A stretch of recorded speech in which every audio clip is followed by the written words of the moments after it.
Quick K-pop basic of the day, chest and hip roll. Let's go. So drop the knees, push the hips over towards the left side, and at the rib cage, push the upper body towards the right side. Nice diagonal line from shoulder to hip. Beautiful. I know you guys got this. Let's bring it back. So shoulders back, hips back, just like the up of our up, down bounce.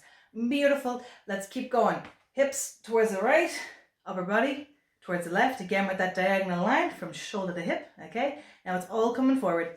Hips forward, shoulders forward, just like the down of our up, down, bounce. See, they're in everything. I told you they're in everything. Keep it going. Hips back to the left, upper body back to the right. Bring everything back. Hips right, chest left, and bring it down. And we just smooth that out to create the rolls.